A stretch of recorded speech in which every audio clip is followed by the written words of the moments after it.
أعوذ بالله من الشيطان الرجيم. بسم الله الرحمن الرحيم. وإذا مس الناس ضر دعوا ربهم منيبين إليه ثم إذا أذاقهم منه رحمة إذا فريق منهم بربهم يشركون ليكفروا بما آتيناهم فتمتعوا فسوف تعلمون. أم أنزلنا عليهم سلطانا فهو يتكلم بما كانوا به يشركون وإذا أذقنا الناس رحمة فرحوا بها وإن تصبهم سيئة بما قدمت أيديهم إذا هم يقنطون أولم يروا أن الله يبسط الرزق لمن يشاء ويقدر إن في ذلك لآيات لقوم يؤمنون فآت ذا القربى حقه والمسكين وابن السبيل ذلك خير للذين يريدون وجه الله وأولئك هم المفلحون. صدق اللہ العظیم. ان آیات کا لفظی ترجمہ ہے وَإِذَا مَسَّ النَّاسَ ضُرٌّ دَعَوْا رَبَّهُمْ مُنِيبِينَ إِلَيْهِ. جب پہنچتی ہے لوگوں کو تکلیف تو پکارتے ہیں اپنے رب کو رجوع کرتے ہوئے اللہ کی طرف. ثم اذا اذاقهم منه رحمہ، پھر جب اللہ تعالیٰ چکھاتا ہے ان کو اپنی طرف سے رحمت، اذا فریق منهم بربهم یشرکون، اچانک ایک گروہ ان میں سے اپنے رب کے ساتھ شرک کرنے لگ جاتا ہے. لیکفروا بما آتیناہم، تاکہ انکار کر دے اس چیز کا جو ہم نے ان کو عطا کیا. فتمتعوا، پس نفع اٹھا لو، یعنی چند دن نفع اٹھا لو. فسوف تعلمون، عن قریب تم جان لو گے. ہم انزلنا علیہم سلطانا فهو یتکلم، کیا ہم نے اتاری ہے ان پر کوئی دلیل جو ان کو بتلاتی ہے بما کانوا بہ یشرکون، اس چیز کے بارے میں جو یہ شرک کرتے ہیں، یعنی جو انہوں نے شرک کے اصول بنا لیے، اللہ کے ساتھ اوروں کو شریک ٹھہراتے ہیں. کیا ان کے پاس کوئی کتاب اتری ہے، کوئی دلیل ہے؟ کسی دلیل کی بنا پر یہ کرتے ہیں. وَإِذَا أَذَقْنَا النَّاسَ رَحْمَةً فَرِحُوا بِهَا، اللہ تعالیٰ فرماتے ہیں جب ہم لوگوں کو چکھاتے ہیں اپنی رحمت، فرحوا بها، تو یہ خوش ہوتے ہیں، اتراتے ہیں.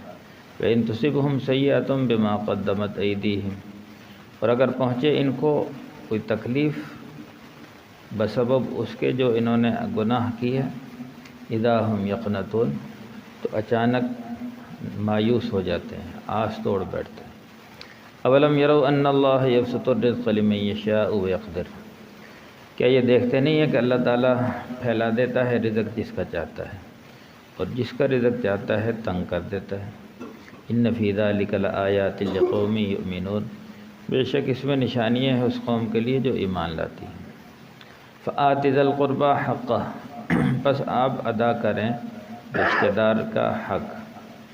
والمسکین، اور مسکین کا حق ادا کریں. وابن السبیل، اور مسافر کا حق ادا کریں. ذالک خیر للذین یریدون وجہ اللہ، یہ بہتر ہے ان لوگوں کے لیے جو چاہتے ہیں اللہ کی رضا. وَأُولَئِكَ هُمُ الْمُفْلِحُونَ، اور یہی لوگ کامیاب ہیں، یعنی جو لوگوں کے حقوق کی ادائیگی کرتے ہیں یہ لوگ کامیاب ہیں. یہ ان آیات کا لفظی ترجمہ ہے. پہلی آیت میں اللہ تعالیٰ نے فرمایا لوگوں میں سے بعض لوگ وہ ہیں جب ان کو کوئی تکلیف پہنچے تو پھر تو وہ اللہ کو پکارتے ہیں، گڑ گڑاتے ہیں، اللہ کی طرف متوجہ ہو جاتے ہیں. پھر جیسے ہی اللہ تعالیٰ ان کو تکلیف دور کر دیتا ہے اور ان کے اوپر اللہ کی رحمت اترتی ہے، ان کو شفا مل جائے، تو پھر اچانک اللہ کے ساتھ شرک شروع کر دیتے ہیں. پیچھے بھی آیت گزری ہے فَإِذَا رَكِبُوا فِي الْفُلْكِ دَعَوُا اللَّهَ مُخْلِصِينَ لَهُ الدِّينَ فَلَمَّا نَجَّاهُمْ إِلَى الْبَرِّ إِذَا هُمْ يُشْرِكُونَ، جب یہ کسی کشتی میں سوار ہوتے ہیں اور کشتی کسی بھنور میں کسی پھنس جاتی ہے اور ڈوبنے لگتی ہے تو پھر یہ خالصتاً اللہ کو پکارتے ہیں. اور جب اللہ تعالیٰ ان کی پکار پر لبیک کہتا ہے اور اللہ ان کی مدد کرتا ہے، ان کو بچا لیتا ہے، تو پھر یہ اللہ کے ساتھ شرک کرنے لگ جاتے ہیں. اسی ٹائم آنکھیں بدل لیتے ہیں، کہتے ہیں یہ تو فلاں بزرگ نے کیا، فلاں بابے نے کیا، اور فلاں ہمارے بت نے کیا ہے، اس کی طرف نسبت کرتے ہیں. اور اللہ کو بھول جاتے ہیں۔ کیوں؟ لیکفروا بما آتیناہم، جو ہم نے نعمت دی ہے ان کا انکار کر دیتے ہیں، یعنی ہماری نعمتوں کی طرف توجہ نہیں دیتے، اللہ کا احسان ہی نہیں مانتے۔ تو پھر اللہ تعالیٰ ناراضگی کا اظہار کرتے ہوئے فرما رہے ہیں فتمتعوا، چند دن نفع اٹھا لو، وسوف تعلمون، ان قریب تم جان لو گے، یعنی جب تمہیں اس کی سزا ملے گی جو تم اپنے رب کے ساتھ شریک ٹھہرا رہے ہو، تو اس کی جو سزا ہوگی بڑی سخت ہوگی، تو ان قریب تمہیں پتہ چل جائے گا۔ اس لیے میرے بھائیو اس آیت سے یہ سمجھ کہ جب بھی کوئی مصیبت پریشانی آئے تو پکارنا اللہ کو چاہیے، اور جب اللہ تعالیٰ مصیبت پریشانی کو دور کر دے تو پھر اللہ ہی کی طرف نسبت کرے کہ میرے رب نے میرے پر مہربانی کی، یہ اللہ کی طرف سے ہوا ہے۔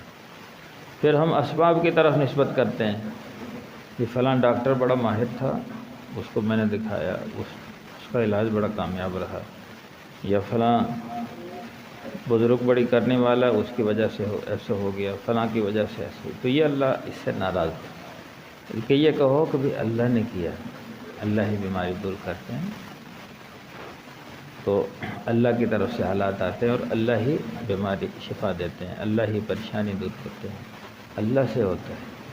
تو ہر وقت ہمارا دھیان اللہ کی طرف ہو، کیونکہ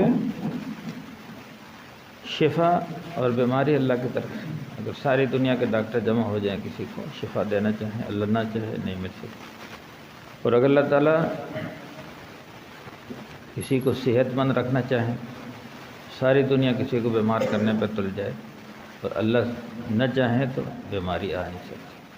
تو بیماری شفا اللہ کی طرف سے، موت زندگی اللہ کی طرف سے، نفع نقصان اللہ کی طرف سے۔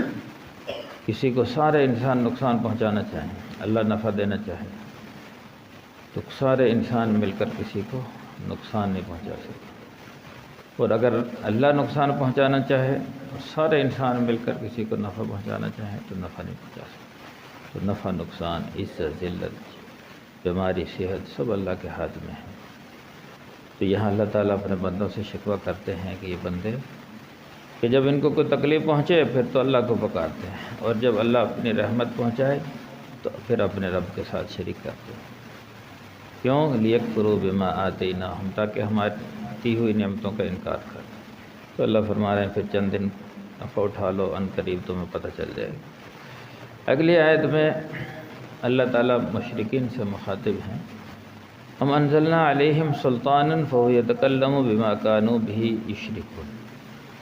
مشرکین نے جو شرک کے اصول و ضوابط بنائے ہوئے ہیں، اور ایسے ہی اہل بدعت نے جو چیزیں نہ قرآن سے ثابت ہیں نہ احادیث سے ثابت ہیں اور نہ ہی کسی فقہ کی کتاب میں ہیں، اپنی طرف سے جو بدعات گھڑ لی، جیسے آج کل یعنی کسی اہل تشیع نے بہت سارے محرموں میں رسومات بنائی ہوئی ہیں، اور اسی طرح بہت سارے لوگوں نے میلاد کی رسم ہے اور بہت ساری رسومات ایجاد کر لی ہیں، جن کا نہ قرآن سے ثابت ہے ثبوت ملتا ہے، نہ حدیث سے، نہ صحابہ کے عمل سے ثابت ہے۔ ان سے اللہ تعالیٰ مخاطب ہیں، کیا تمہارے پاس کوئی دلیل اتری ہے؟ اب جو بت پرست ہیں نا، انہوں نے بڑے بڑے اصول بنائے ہوئے بتوں کے کہ بھئی یہ فلاں مشکلیں حل کرتا ہے، فلاں اولاد دیتا ہے، فلاں بارش برساتا ہے، فلاں یہ کرتا ہے، پھر اس کی یہ چڑھاوا چڑھاؤ یہ اس سے راضی ہوتے ہیں، یہ چڑھاوا چڑھاؤ اس سے راضی ہوتے ہیں۔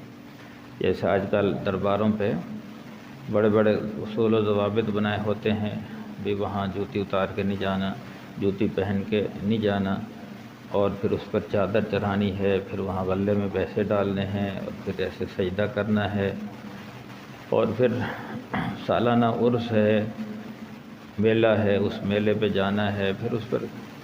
تو یہ جتنے بھی کفر شرک بدعات لوگوں نے گھڑی ہوئی ہیں، ان کے بارے میں اللہ تعالیٰ پوچھ رہے ہیں کہ بھئی ان کے بارے میں کوئی تمہارے پاس دلیل ہے، کوئی ثبوت ہے، کوئی تمہارے اوپر کتاب نازل ہوئی تھی جو تمہیں بول کر بتلاتی ہے بھی ایسے ایسے اللہ کے ساتھ شرک ٹھہراؤ؟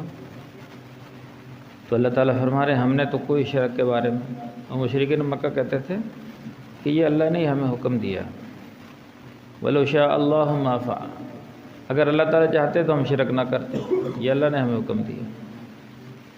جبکہ اللہ اپنے نبی کو بھیج کر شرک سے منع کر رہے ہیں، اللہ کے نبی منع فرما رہے ہیں، قرآن میں منع آیا شرک، لیکن لوگ اللہ کے ساتھ اوروں کو شریک ٹھہرائے جا رہے ہیں اور پھر کہتے ہیں یہ اللہ کا ہی حکم ہے، جبکہ اللہ فرما رہے ہیں انہ من یشرک باللہ فقد حرم اللہ علیہ الجنہ ومأواہ النار، جس نے اللہ کے ساتھ کسی کو شریک ٹھہرایا اس پر جنت حرام ہے اور اس کا ٹھکانہ جہنم ہے۔ تو اس لیے اللہ تعالیٰ پوچھ رہے ہیں کہ کوئی کسی قسم کی کوئی کتاب نازل ہوئی ہو شرک کے بارے میں یا کوئی ثبوت ملتا ہو، جب کوئی بھی ثبوت نہیں ہے تو پھر کیوں تم اللہ کے ساتھ اوروں کو شریک ٹھہرا رہے؟ اب جیسے اللہ کی صفات میں لوگوں کو بھی فلاں بھی ہماری سن لیتا ہے، فلاں ہماری بگڑی بناتا ہے، فلاں کو پکارو، فلاں کو پکارو، فلاں مشکل کشا ہے، فلاں حاجت روا ہے، قبروں پہ جا جا کے ان کے نام کے چڑھاوے چڑھا رہے ہیں، دے کے دے رہے ہیں۔ بھئی اس کا کیا ثبوت ہے؟ کس نے تمہیں بتلایا کہ بھی قبروں پہ چڑھاؤ چادریں چڑھاؤ، وہاں گلے میں پیسے ڈالو، وہاں جا کے سجدے کرو، اس کو چومو چاٹو؟ تو جبکہ اس کا کوئی ثبوت نہیں ملتا، یہ سب کفریہ شرکیہ باتیں ہیں۔ اگلی آیت میں فرمایا وَإِذَا أَذَقْنَا النَّاسَ رَحْمَةً فَرِحُوا بِهَا، تعالیٰ فرماتے ہیں جب ہم لوگوں کو اپنی رحمت پہنچاتے ہیں یعنی خوشحالی آتی ہے تو لوگ بڑے اترانے لگ جاتے ہیں۔ اب بہت سارے خوشحال قسم کے لوگ، مالدار لوگ، جب مال ملتا ہے تو بہت زیادہ مال کی اکڑ میں بندے کو بندہ نہیں سمجھتے اور بہت زیادہ اتراتے ہیں۔